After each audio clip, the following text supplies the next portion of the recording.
This one's a doozy. Look guys, I gotta be real with you. This is a B850 board that costs $299 US. Why does it cost that much? Let's take a closer look and find out and see if ASUS has any right to charge the ROG tax this time. But I'm gonna give you a spoiler alert here. Let's take a closer look. This video is brought to you by VIPSCDKey.com. Have you ever installed Windows 11 only to see the watermark of death? You don't need to fork out a couple of $100s for a key. You can grab one from today's video sponsor, from VIPSCDKey.com for a tenth of the price. You can use our code GEAR to get 30% off for this month only. How good is that? That takes that already cheap Windows 11 key and makes it even cheaper. It's easy as placing your order. Bingo bango. You've got your new key on your orders page. You chuck that key into the activation screen and you're good to go. No more watermark of death. Use code GEAR to get 30% off for this month only. Link in the description. On with the video. Back to you, Nick. All right, here it is, ladies and gents, the ASUS ROG Strix B850F gaming Wi-Fi. Let's get that motherboard out of the way and take a bit of a closer look at everything that comes with this board. First of all, we've got the Wi-Fi antenna for the built-in Wi-Fi 7 and the Bluetooth. We've then got all of the documentation required. ASUS does a good job with documentation here. Everything is labeled and it's really helpful for people who've never built PCs before, and if you have, to give you a bit of a reminder. There's a set of SATA or SATA cables for your 2.5-inch SSDs or your 3.5-inch hard disks. There's also a set of zip ties or cable ties to help you when you're building your system. I like that they include this, but you do pay a little bit extra, even though they're not worth that much. There's also a set of spare clips for the M.2 slots on this board because everything here is now toolless except for the heat sinks themselves. There's also this little clip here. This is to attach to the PCIe slot to help you open it because it just makes life a little bit easier. There's this little keyring, which, I mean, it may or may not be your cup of tea, but it is nice that it is included, but you are paying more to have stuff like this with your motherboard. All right, let's unsheath the B850F and take a little bit of a look at this board. It is quite interesting, but as I mentioned, it is very expensive for what it is. There's a front panel audio header. There's two PWM fan headers. There's two 5-pin addressable RGB headers. There's a Thunderbolt header here in case you're wanting to use an add-in card for Thunderbolt 4. There's a PWM fan header. There's two USB 2.0 headers for legacy things like liquid coolers and RGB controllers and that kind of stuff.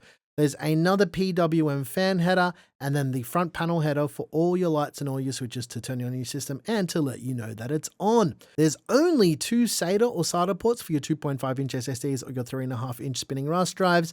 There's a single front panel USB Type-A header. There's a USB Type-C header. There's the 24-pin power connector to send juice to your brand new B850F gaming Wi-Fi. There's another 3-pin 5-volt addressable RGB header, and then there's a debug LED array on the surface of the board to help you diagnose your system in case you're having any issues. On the top right-hand edge of the board, there's three PWM fan headers, and this is typically for CPU fans and liquid coolers, and ASUS has added these little rubber caps to let you know that these are the ones you definitely need to use when you're building your system. I kind of like that. There's also two 8-pin EPS power connectors to send juice to your brand new Ryzen 7000, 8000, or 9000 processor. As for the PCIe slot layout on this board, there's a single PCIe Gen 5x16 slot, and there's a PCIe Gen 4x4 slot in a by 16 size. As for the VRM layout, this has got a very beefy VRM layout. It's a 16+2+2 phase digital VRM setup with 80 amp smart power stages. You can see that the VRM heatsink covers the whole I/O cover, and then there's a massive heatsink at the top of the board to help with dissipating the heat for that VRM layout as well. In terms of the socket here, this is AMD's AM5 socket, and this will allow you to install Ryzen 7000, 8000, or 9000 processors with standard AM5 cooler mounting. Let's pop that socket open to take a little bit of a closer look inside and see what makes it tick. And if you've ever watched any motherboard videos from us, you'll know that I'm probably repeating myself here, but we do this to show you what's inside of these new sockets, just in case you've never ever seen what's inside a brand new CPU socket. It can be a little bit scary, it can be a little bit daunting, but ladies and gents, I'm here to hold your hand to make your life a little bit easier. Flipping the board over, we can see that there's not a whole lot going on here, except for the fact that the audio interface has a separated PCB. If you look at the line on the bottom left-hand edge of the board, that's what that means. It's a separate PCB that they kind of isolate for audio. It helps with signaling. It makes it a lot cleaner.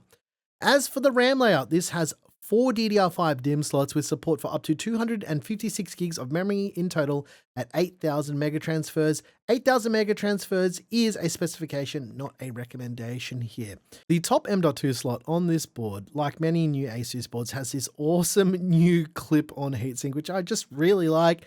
All right, let's get the rest of the heat sinks off here. Well, it's one massive heat sink and it's got 4 screws holding it down. There's 2 PCIe 5.0 by 4 M.2 slots and 2 PCIe 4.0 by 4 M.2 slots, totaling 4 M.2 slots on this board. It's quite a lot for a B850 board. As for the rear I/O, we've got DisplayPort, we've got HDMI, we have some USB Type-A ports, we've got USB 2.0 ports, we've got 10 gig USB Type-C, we've got a BIOS flashback button, a clear CMOS button, an indicator light for the BIOS flashback. We've got 2.5 gigabit Ethernet. There's a 20 gig USB Type-C port. There's the antenna connectors for the built-in Wi-Fi 7. There's a line in jack, a line out jack, and optical/SPDIF audio output.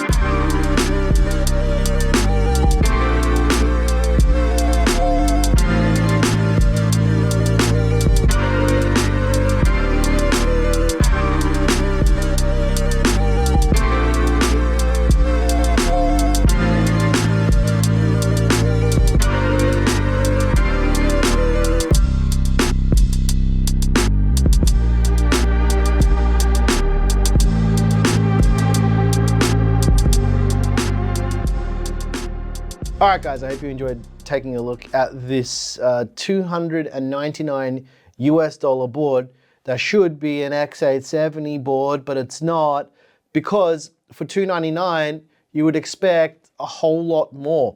First of all, I did say this in one of our other ROG motherboard videos that this top release mechanism for the M.2 slot, I really like it, but for $299, come on. Where are the quick release heatsinks for the rest of the board? Be real with me. Also, if MSI can give us 5 gigabit Ethernet for less money than this board, why doesn't this have it as well? Just give us 5 gig Ethernet. And the thing is, this is what makes me mad about these kind of boards, right? This board looks really cool on paper, but $299 for this feature set is absurd for a board that's supposed to be mid-tier. Where are they getting they're like, hey, you know what, we're just gonna make up a random price and this is how much we're gonna charge for this board.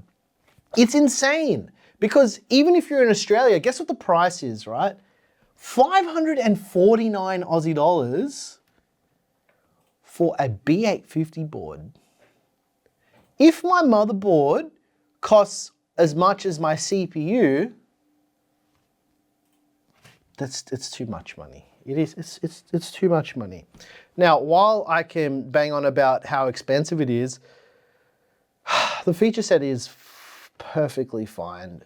But my major problem with boards like this is people are so ingrained to buy ASUS boards that they won't shop around that much. And they're like, hey, that's the ROG board, that's gonna be the best. And while it is a decent board, it's not $299 decent, right? So I'm gonna leave this up to you guys. It's your money, you do whatever you want with it. But for me, $299 for a B850 board is too much. It is, it's too much money. Like 549 Aussie dollars. I would see this on a product listing and be like, ha, no,